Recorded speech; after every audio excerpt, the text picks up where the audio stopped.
Many times we focus on things that are not working. We focus on all the things that we don't want. We say, man, that sucked, or I'm not doing it right, or why can't I get it right, and why can't I make more money, why don't I have a relationship, why don't. So all of that is contrast.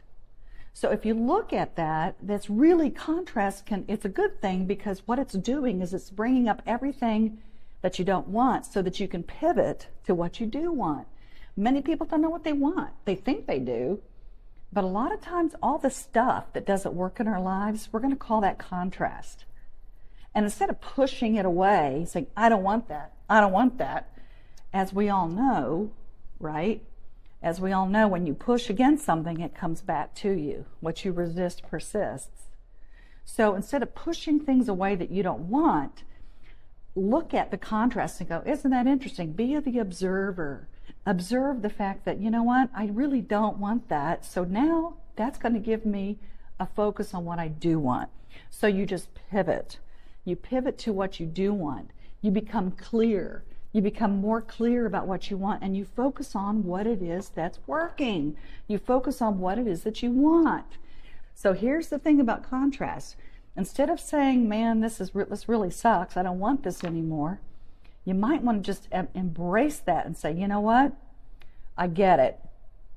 It's coming up for me to look at, to say, this is not it. I'm going to focus on the other thing, whatever it is that's working, or whatever. I mean, we are living, we're breathing, we're able to, many of us able to walk.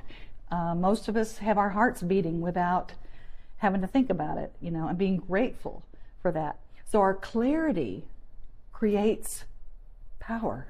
In other words, when we're focusing on what's working, that is the place where we can create more of that. What we focus on expands. So if we're constantly living in the I don't knows, or constantly living in the this isn't what I needed, this person didn't do that, this person didn't do that, and then it makes us feel bad, doesn't it? The energy of all of that doesn't feel so good. And so you could live in that, and guess what? You're going to attract more of it because of your reticular activator in your brain, because it's going to attract what you're focusing on. This is an actual thing in your brain. So it's not just this metaphysical woo-woo thing, it's actually a physiological aspect of your brain that when you focus on something, you see more of it. And if it's not making you feel good, stop focusing on it. So you know what? That person really made me mad.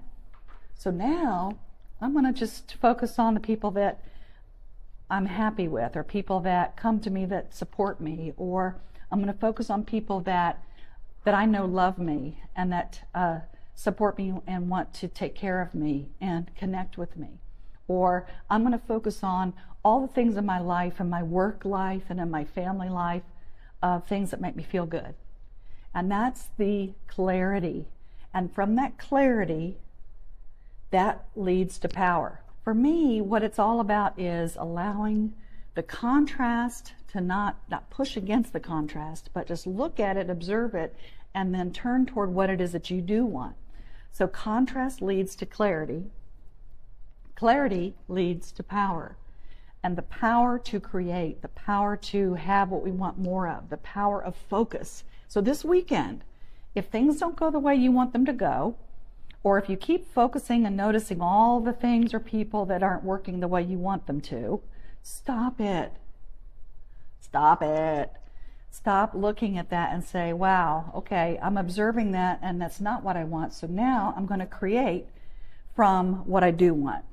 I'm going to use that. I'm going to use that. Just like we say, use the fear. Just like we say, use the contrast in our life.